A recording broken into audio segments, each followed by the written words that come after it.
방송에서 제공하는 투자 정보는 투자 판단에 대한 조언입니다.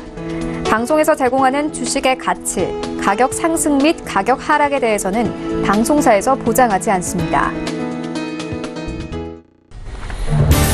시청자 여러분 안녕하십니까. 오늘장 내일장 1부 출발하도록 하겠습니다. 서정덕입니다. 오늘 시장이 반등에 오후 들어서 확실하게 성공하는 모습들 보여지고 있습니다. 오전장까지는 우리 시장 변동성이 강한 모습을 보였습니다. 상승하다가 하락하다가 상승하다가 양시장 모두 같은 모습을 보였고 특히나 코스닥이 더 약한 모습을 보였는데 현 시각에는 양 지수 모두 상승 흐름으로 전환을 했습니다. 일단은 기술적 반등 구간에서 반등에 확실하게 성공하는 모습은 보여주고 있는데 또 어느 정도의 오름폭도 생기고 있습니다. 1%대의 상승이 현재 나오고 있고요. 전일 미국 시장 살펴보면 또다시 하락을 했습니다. 그 여파를 받아서 오전까지는 우리 시장도 갈팡질팡하는 모습들을 보여주고 있는데 일단은 저점 매수 들어왔고요. 연기금의 매수가 좀 강하게 들어왔고 기관 매수세가 유입이 되면서 일단 시장은 조금의 안정을 찾는 모습들, 2000선 위에서 움직이는 모습들 보여지고 있습니다. 특히나 거래소 쪽 보면 전기전자 업종의 상승이 두드러집니다. 삼성전자와 SK하이닉스의 상승폭이 굉장히 큰데요.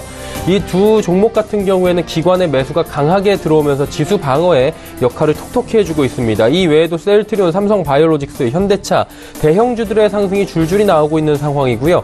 코스닥 같은 경우에는 아직까지는 어느 업종이 확 튀는 모습은 보여지지 않지만 업종별로 흐름을 달리하면서 조금의 상승을 만들어가고 있는 모습입니다. 일단은 2000선 아래에서 저점을 다시 한번 깬 우리 시장이기 때문에 아직까지는 안심할 수 없고요.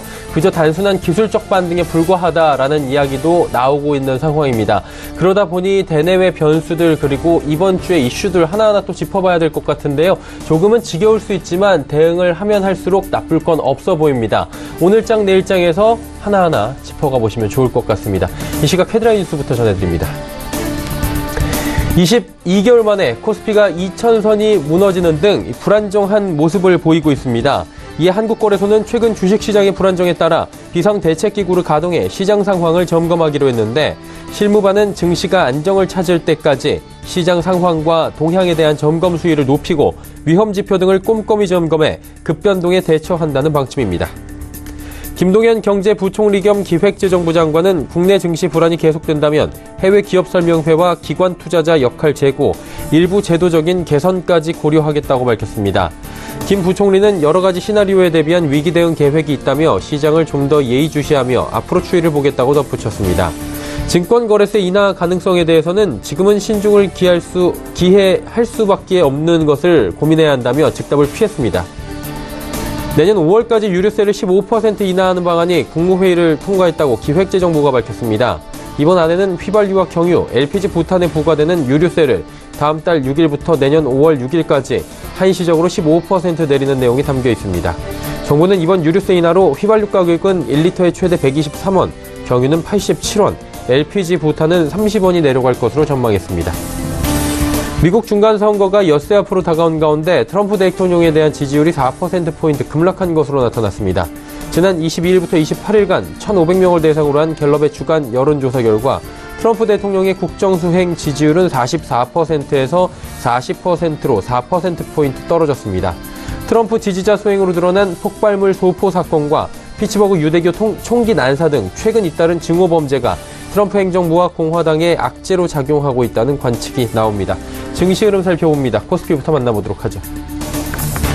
코스피가 반등에 성공했고요. 반등폭이 꽤 큽니다. 1.5% 상승 가져가면서 2026포인트대까지 올라옵니다. 다음 살펴보도록 하죠.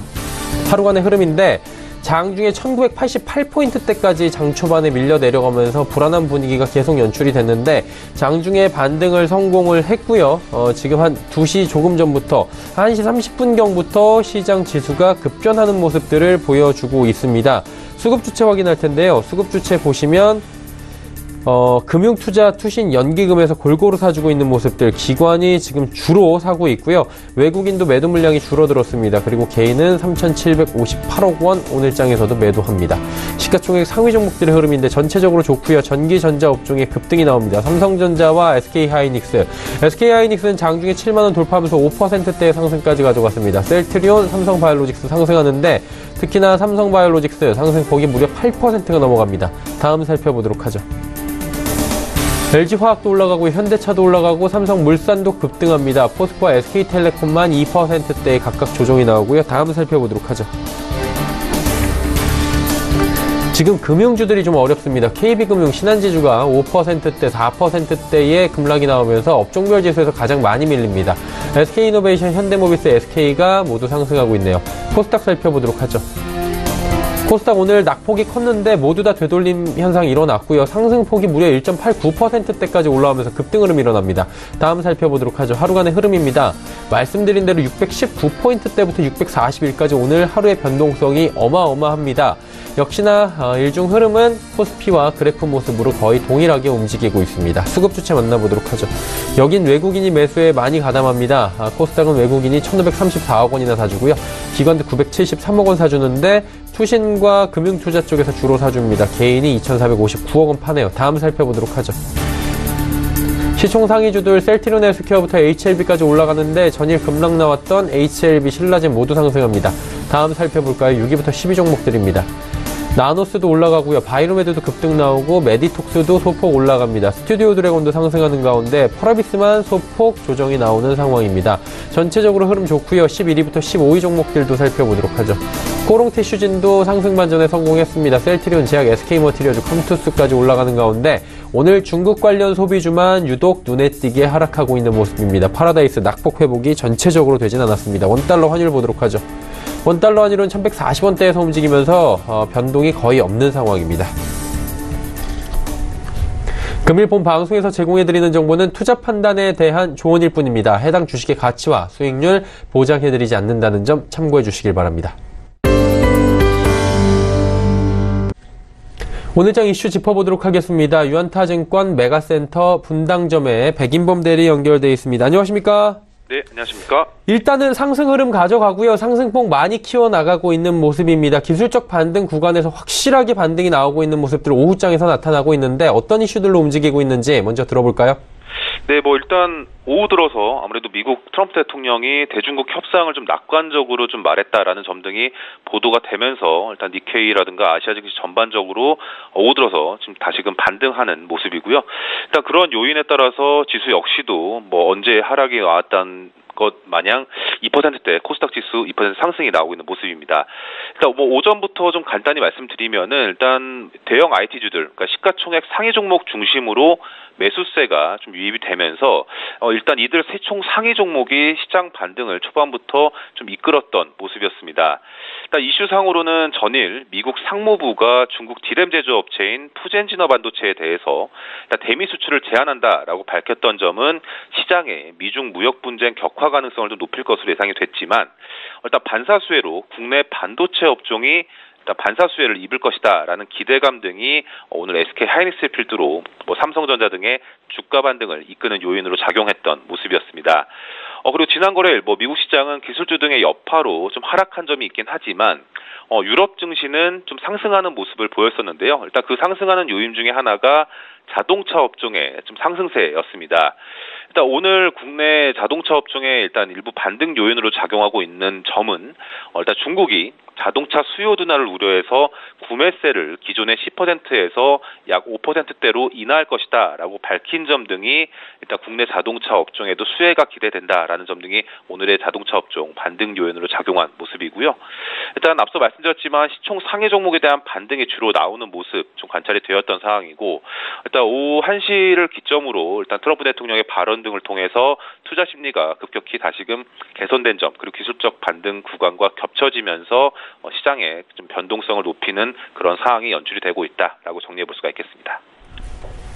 자, 이 외에도 시장이 지금 사실 급변동하고 있습니다. 지금은 오르고 있는데 또 당장 어떻게 될지 모르는 상황이고요. 변동성이 굉장히 강합니다. 어떤 이슈들을 조금 더 주목을 할까요?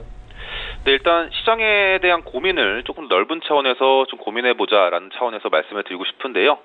일단 지수 차원의 저점 예상보다는 이벤트 등을 중심으로 한 시장 고민을 좀 해보시면 좋겠다라는 말씀드리겠습니다. 일단 지수 차원에서 코스피 2000포인트의 지지력이라든가 PBR 관련 개념 등 많이 들어보셨을 겁니다.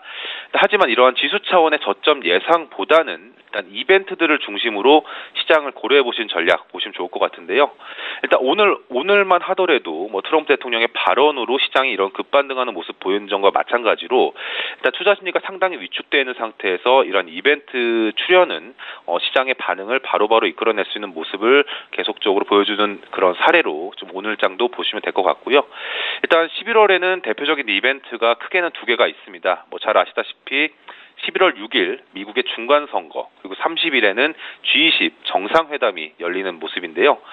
일단 뭐 첫 번째 미국의 중간선거 결과에 있어서 일단 일각에서는 민주당이 승리를 해야지 뭐 증시에 긍정적일 것이다라는 의견도 있긴 하지만 당사 하우스뷰 같은 경우에는 일단 공화당의 승리 시나리오가 오히려 뭐 최근 시도를 하고 있는 감세라던가 재정 정책 등의 그 탄력을 받을 수가 있기 때문에 오히려 공화당 승리 시나리오가 미국 경기 모멘텀에 대한 우려가 완화될 수 있을 것으로 기대된 점에 있어서 공화당의 승리 시나리오를 조금 더 긍정적으로 보고 있는 점 참고해 주시면 좋을 것 같습니다. 그리고 30일 뭐 G20 정상회담에서는 보호무역 관련해서 미국과 중국 정상의 회담이 예정되어 있는 점이 특이점으로 볼 수가 있겠는데요. 일단 이에 대해서 뭐 미국 측은 아직까지 뭐 정상회담일 뿐 무역회담은 아니다라고 의미를 축소하는 데 있어서 기대치는 낮아져 있는 상황이긴 하지만 뭐 의회의 결과 뭐 이런 불확실성 해소 등의 이슈로 반전의 계기가 될 수 있는 가능성은 계속적으로 좀 갖고 있는 상황이기 때문에 그런 점에서 계속 고민해 보시면 좋을 것 같고요.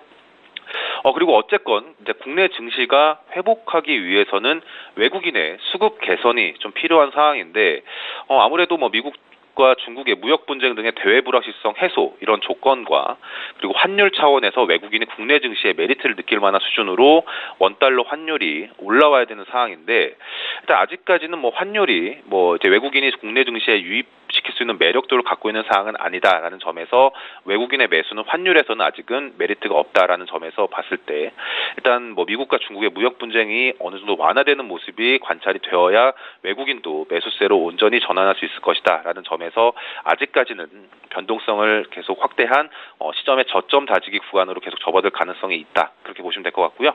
일단 다시 한번 말씀드리자면은 이벤트 등을 중심으로 시장 고민을 계속 해보시면서 지금은 하방 경직성에 대한 어느 정도의 가이드라인이 있는 상황이기 때문에 일단 트레이딩 전략으로 계속적으로 좀 시장에 좀 이해해 보시면 좋지 않을까라고 생각하고 있습니다. 자, 그렇다면 오늘은 일단 오르고 있습니다. 사실 장 끝날 때까지 봐야 되겠지만 지금 흐름 그대로 좀 더 이어가주면 좋을 것 같고요. 내일장은 시장 어떤 전략이 필요할지 개괄적으로 들어볼까요? 네, 일단 내일 시장 뭐 결론적으로 OLED 관련주 좀 주목해 보시면 좋을 것 같고요. 일단 지난 월요일 언론 보도를 통해서 삼성 디스플레이의 그 QD OLED 투자가 임박했다라는 보도가 좀 나왔습니다. 일단 뭐 구체적인 시기는 올해 말이 될지 내년 초가 될지 뭐 일단 정해진 것은 없지만 투자가 임박했다라는 점에 주목하시면 좋겠고요.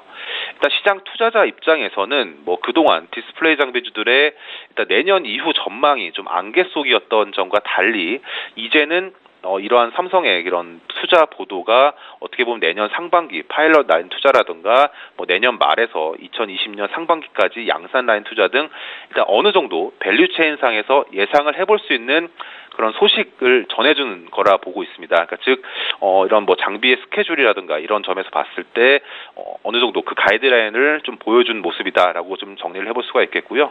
일단 최근 주가 조정과 더불어서 일단 저가 매수로서의 기회를 줄 수 있는 점은 좀 분명하지 않나라고 생각하고 있습니다. 일단 뭐 삼성이 먼저 투자하면 LG도 따라갈 것이고 일단 그 외 중국 등 기업들이 순차적으로 이러한 스케줄대로 일단 따라갈 수 있는 상황이기 때문에 일단 우선은 삼성 관련 기업과 더불어 LG 쪽과 연관이 높은 종목에도 일부 관심이 필요하지 않나라고 생각을 하고 있고요.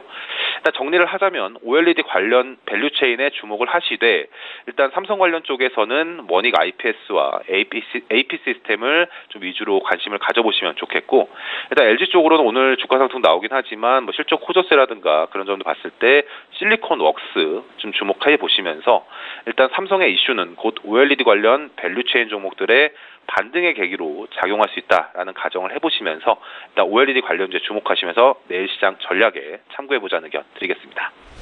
네, 내일장에서 OLED 관련주들에 대해서 주목을 하자라고 정리하도록 하겠습니다. 오늘 말씀 잘 들었습니다. 네, 감사합니다. 유한타증권 메가센터 분당점의 백인범 대리와 함께했습니다. 이슈 칼럼 이어집니다.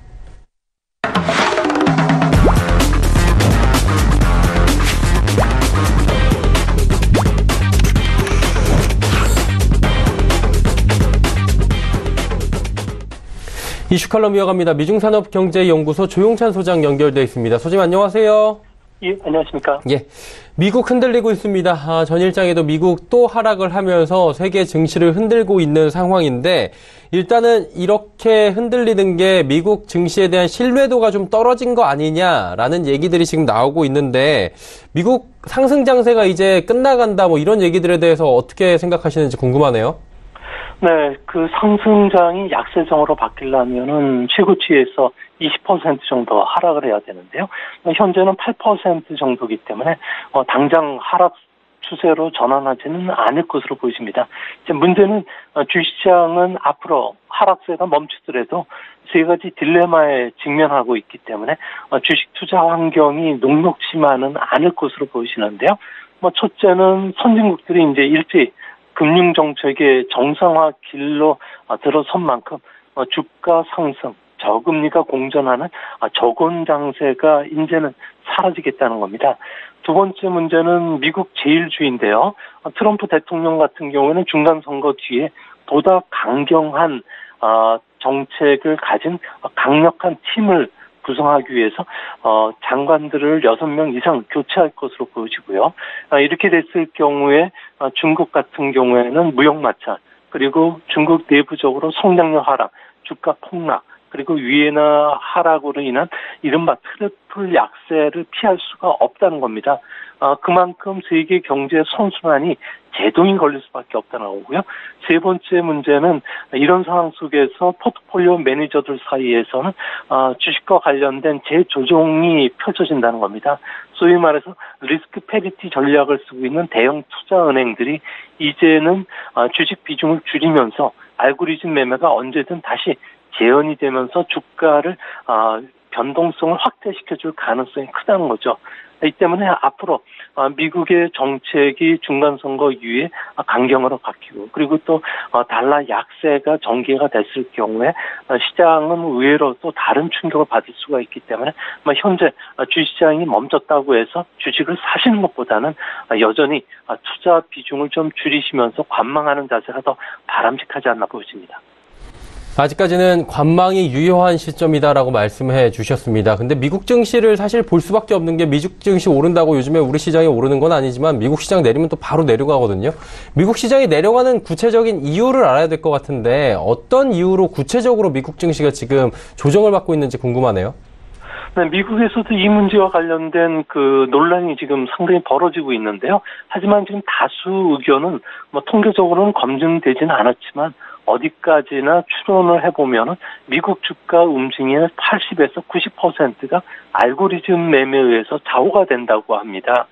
최근에 미국 헤지펀드들 같은 경우에는 운영 실적이 상당히 안 좋았다고 합니다. 이 때문에 해산이라든지 해약이 지금 속출하고 있는데요.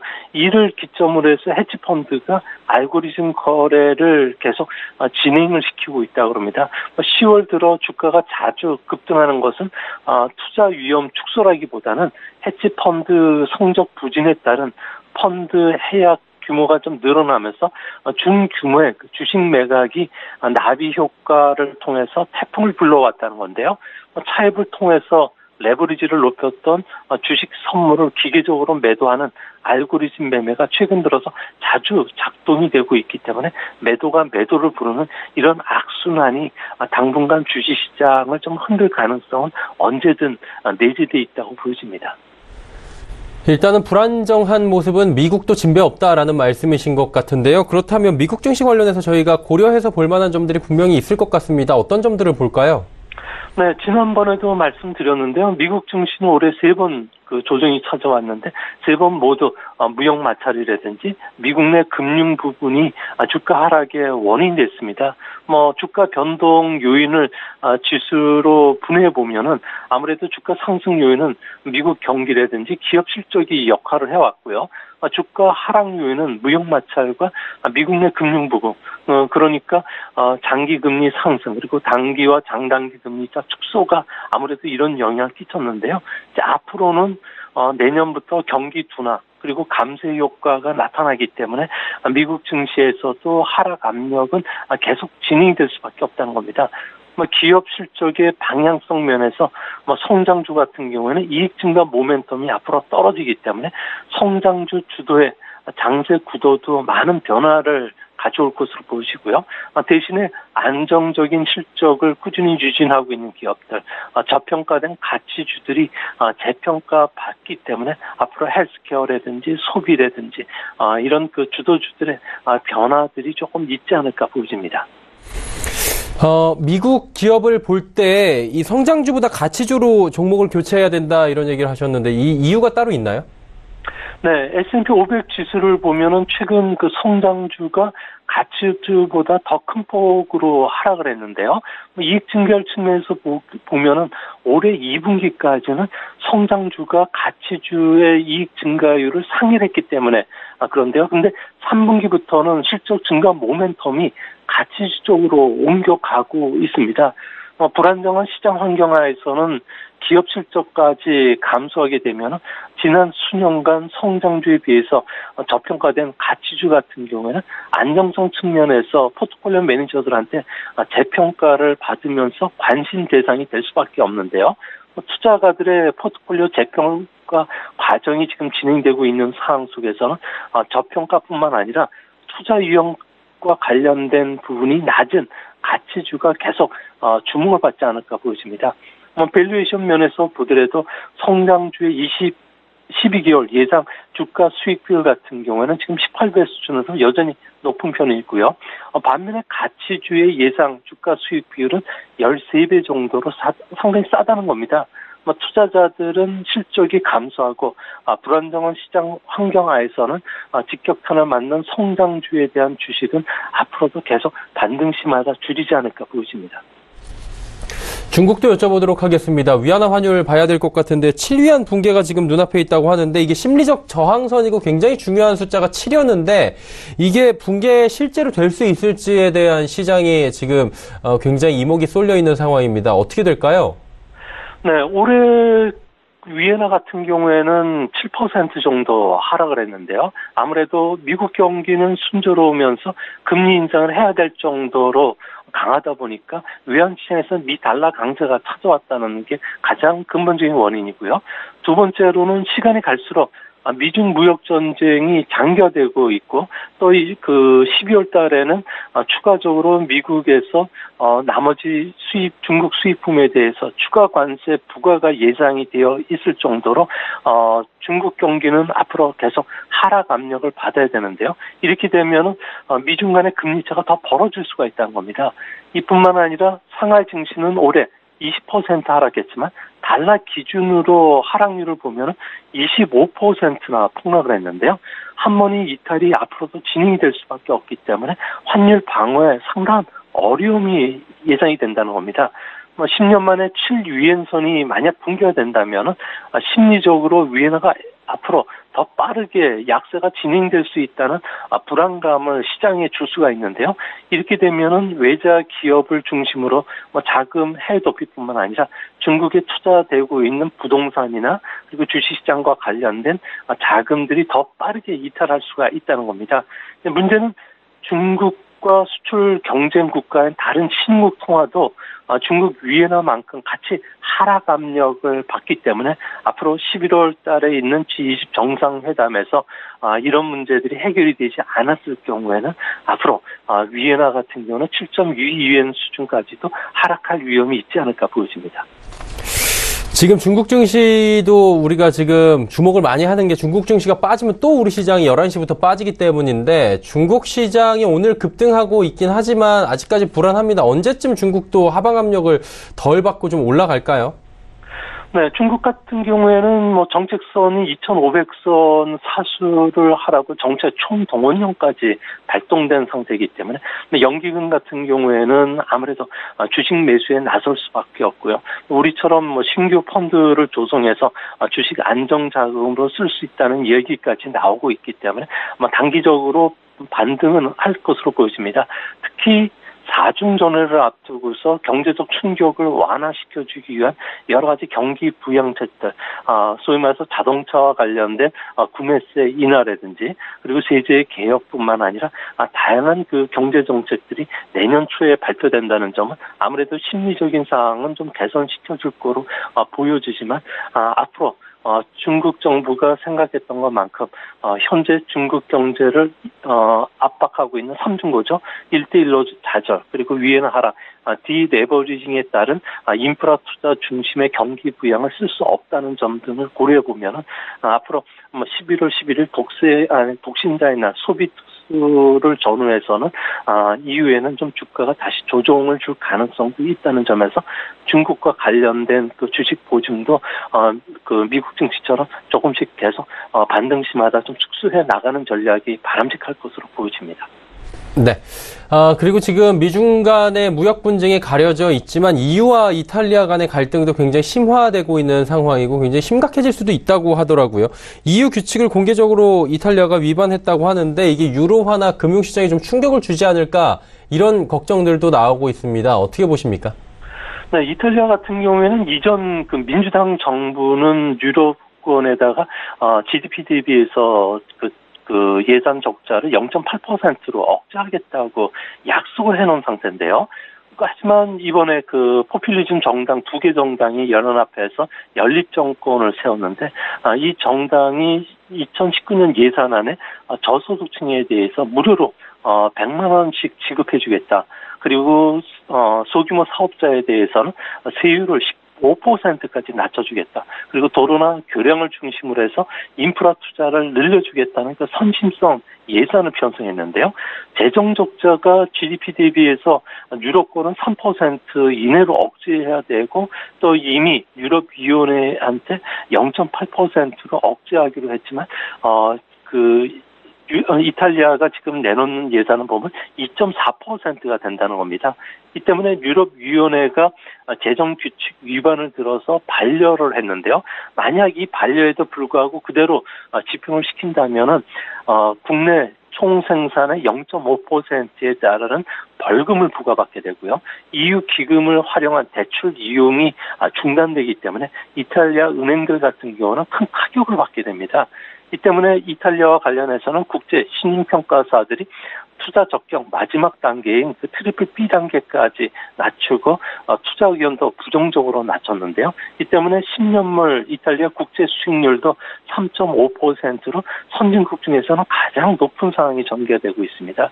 앞으로 2주간 협상이 진행이 되는데 2주간 협상이 난항을 겪게 됐을 경우에는 유로권에 대한 신뢰도 문제로 유로화 하락뿐만 아니라 유로화 전체의 채권 수익률도 올라갈 수가 있기 때문에 이탈리아반 그 위기도 또 한 번 그 시장을 흔들 수 있는 뇌관이 될 수 있기 때문에 이 부분들 좀 체크해 보시면서 투자에 임하시는 게 바람직하지 않을까 보여집니다.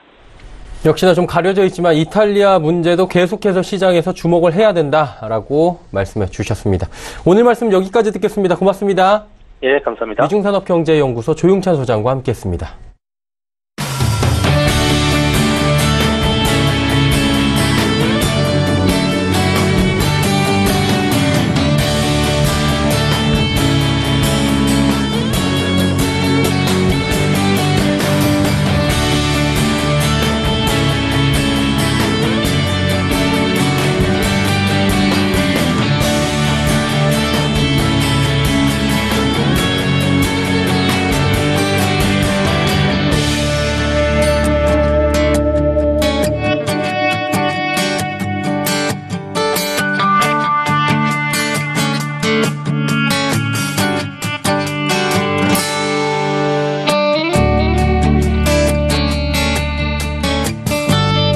오늘 일장 1부 함께 하셨습니다. 잠시 뒤 2부에는 이제 종목 이야기 그리고 종목 상담 이어가도록 하겠습니다. 레벨업 트레이딩 타임 두 분의 전문가와 함께 잠시 뒤에 뵙도록 하겠습니다. 고맙습니다.